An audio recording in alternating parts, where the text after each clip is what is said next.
All right. This is video number 2. This is for your Vietnam War lecture notes. First video that you should have saw was task 1 on lesson 6, was more of like a summary about what this week's going to be about. All right. So without further ado, we're going into Vietnam. I'll just keep it like this so that way you can kind of see me and kind of go through this with you guys. Again, just make sure that you're taking notes on this stuff. Um, since we're not in class, this is kind of just the way it's going to have to be. All right, so Vietnam. What years are we talking about here? And this is kind of a tough question to really answer, I guess. We started having involvement in Vietnam going way back to even 1950 through 1974. It's about 24 years of involvement. Now, throughout the 50s, as you'll learn, as we'll talk about, the 50s, we only had a few hundred people that were there for advisors, and I'll talk about that later on. But really, the main bulk of it was 60s and early part of the 70s, where we had hundreds of thousands of troops there fighting.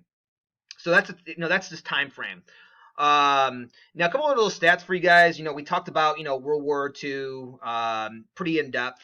I thought this was very interesting. The average World War II combat time for an average soldier was about 40 days and 4 years.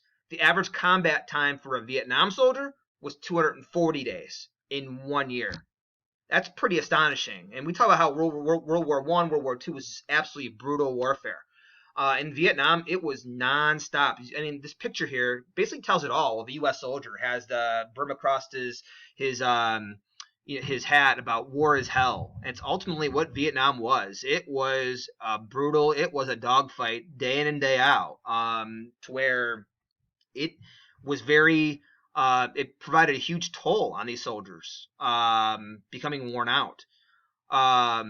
Here's also pictures you can see here of the Vietnam War Memorial in D.C., the Vietnam Wall, where everybody who passed away at Vietnam is on the memorial wall there. All right, so here's some of our goals, objectives over the next, about 2 weeks of this unit. Things that I really want you guys to really start to kind of hone in on our assignments and our lectures and videos and whatnot. But why did the U.S. get involved in Vietnam? Why was this war highly controversial? We'll spend time talking about that, all different aspects of it. Identify the main differences between the younger generation versus the older generation. Very important. Really understand some of the protests and some of the big divide in our country stem from that. Um, Also, this is really the first war too where the television played a big role. The TV wasn't around in the Korean War or in World War II. It was in Vietnam. So that'll play a major role as well. And ultimately, what lessons can we learn from Vietnam? All right, so those are some goals I really want you guys to really kind of hone in on as we start moving throughout this unit. All right, so Vietnam. Where's Vietnam? Now, most Americans had no idea where Vietnam was even located at. If you were to go to the average American in the 50s and 60s and ask them to point out where Vietnam was on a map, people would have no idea. So kind of showcasing that to you guys. Here's China right into here. So they called it French Indochina or just Indochina, which was below China. You had Laos, you had Thailand, you had Cambodia, you had Vietnam. Those all was what was once considered Indochina. Now here's the thing. China turns communist in 1949.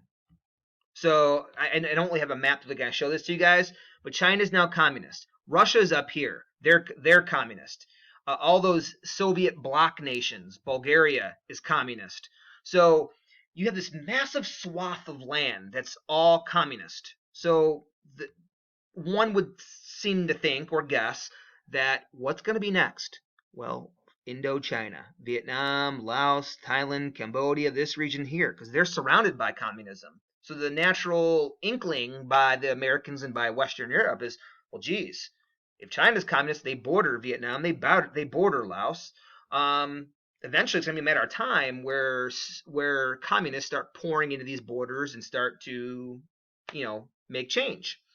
So also, as I said, North Korea turns communist. So in the 1940s, 1950s, communism does start to kind of gain a presence in this region here. So think back to what we talked about before. We talk about how domino theory, containment, contain communism, don't let it spread. That's why we fight in Korea. That's why we're going to fight in Vietnam, stopping communism from spreading to these new areas. All right, so some things about Vietnam. Vietnam is absolutely brutal, guys. It's not an easy place to fight. Our soldiers are going to have a very difficult time fighting here in Vietnam. During the summer, they get roughly about 12 inches of rain. Here in Cleveland, we get about 3.5. Its average temperature during the summer is 91 degrees on average. And again, they don't have really a winter where it's cold there. It's warm all year. And 40% of the country is mountains, 40% is hills, and 75% is jungle. So most of the country, guys, is like what it shows you here. It's jungle, it's very hilly. So again, what you gotta understand is that this is their home field. They had the ability, and as you guys, if you guys did the first lesson, Vietnam has had a history, 2,000 years of being controlled by foreign leaders. They're used to fighting and wanting their independence. They've had the ability to fortificate, to build obstacles and traps throughout here. They know where they're going. We're guests. We have no idea. I was reading a book about this and watching a video too on this as well. Um, the Americans, when we went into Vietnam, we were amazed at how fast they were able to move from point A to point B. For us as Americans, we're big. We're 6 foot tall, 6'1", 6'2", 5'10", 5'11". We're tall and big, bulky soldiers. It took us on average to move a mile. It took us to use about 4 hours to do so. Them, they could do it in 20 minutes, a half hour. So they were used to this terrain. We weren't. So that's a huge advantage. Plus, very similar to what we saw about during World War II, most of Vietnam was all underground tunnels. The enemy or the Vietnamese people had tunnels all throughout Vietnam. They were hiding underground. So whereas we're above ground, and they have hiding spaces too. When they are above ground, they could hide in all this foliage.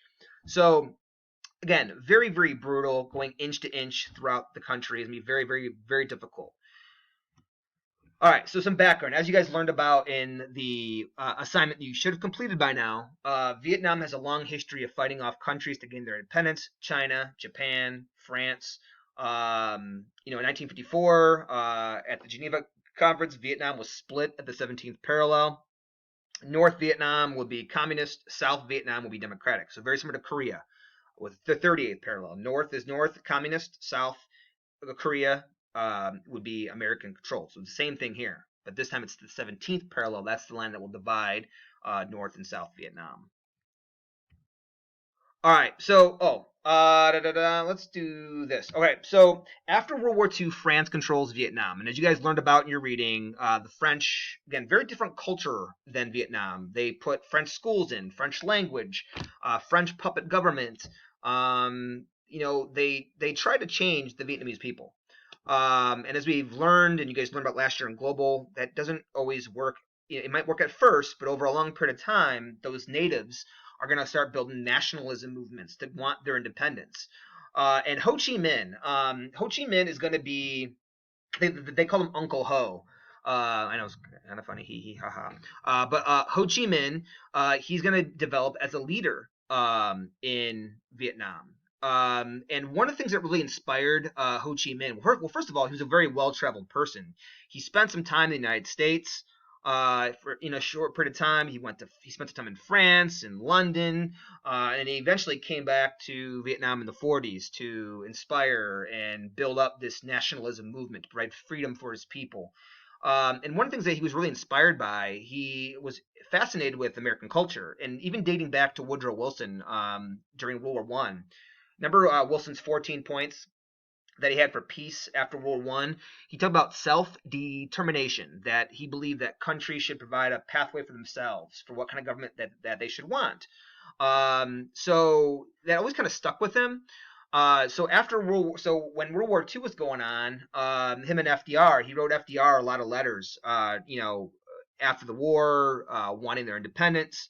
And even in his declaration of their independence, he even quoted our independence about we the people, and how he knew that Americans have a soft spot for these countries that are fighting for their independence.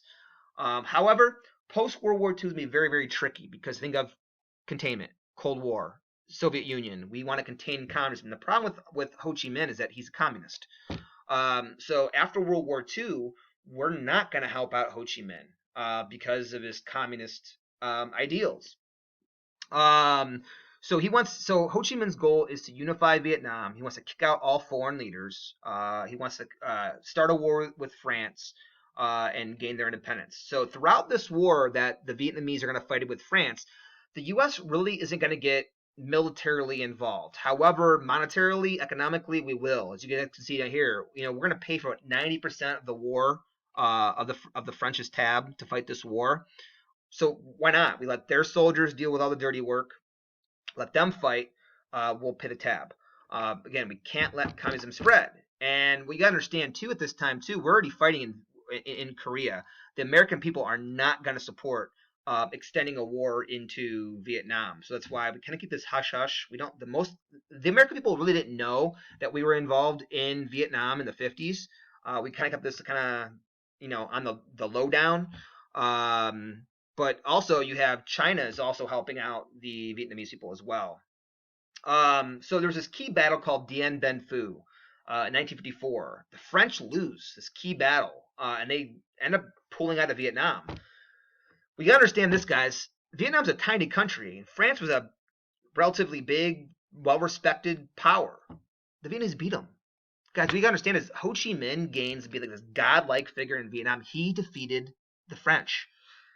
And this was going to inspire the Vietnamese people that, wow, we can really do this. We can win. We can beat these bigger countries. And the French and Americans will find out it's hard to fight a war in Vietnam. Their heart's in it. Ours isn't. We're fighting on their territory. We're guests. They're on their home turf. So just some key things there. So again, this is going to build our confidence going forward. All right, so the U.S. is going to apply two theories in Vietnam as we talk about containment, domino theory. You can pause this if you want, copy this down. We've already talked about this, so I'm going to move on, but ultimately that's why we fight in Korea, why we fight in Vietnam. All right, so important. U.S. involvement in Vietnam. There's an acronym that I have for you guys called TECHN. You guys see this right here, TECHN. It stands for Truman, T, Eisenhower, E, Kennedy, K, Johnson, J, Nixon, N. TECHN. These are the presidents, 5 presidents that have involvement in Vietnam, and you see each president will slowly increase their involvement in Vietnam, and I'll kind of go through this here now. So freeze this if you need it. All right, so Truman and Eisenhower, 40s and 50s. U.S. has a very limited role in Vietnam. We have advisors in Vietnam, meaning that we're there to basically help the Vietnamese generals, advise them. Although the rule is that they can't necessarily be frontline. We don't really have troops on the ground there, but these advisors are fighting. But again, the American people don't know this. This is all cut from the American people. So this is maybe a couple hundred total, at most 1,000 a total of these advisors that are there to really kind of help out the Vietnamese people. Then you get to Kennedy. Kennedy starts to increase involvement. Not dramatically. You're talking about maybe 12,000 advisors, but again, same thing. All this was kept from the American people. The Green Berets will eventually be sent in. Remember we talked about that with Kennedy. They were a specialized fighting force to fight communism. Now under Kennedy, these advisors, they weren't supposed to fight. They could engage if they were shot at. But that's not really what was going on. These advisors under Kennedy were really frontline troops. There were troops on the ground. They were fighting against the Vietnamese. But again, the American people didn't know that. And all along, JFK really he supported our involvement in Vietnam. He believed that we needed to have a presence there. So he starts to amp it up. And then you get into President Johnson. When JFK dies, Lyndon B. Johnson is going to dramatically escalate the war. Dramatically. You're talking about 500,000 troops. Big time. Vietnam will destroy his domestic agenda. He wants to fight the war on poverty at home. He wants to fix all the issues at home. But he gets so consumed in Vietnam, it will basically ruin his presidency. And one of the things with him is that as we start getting more involved in Vietnam, the media begins to expose expose it for what it is. We'll talk more about that. Now there'll be a video 2, so make sure you guys are watching that for the lecture notes.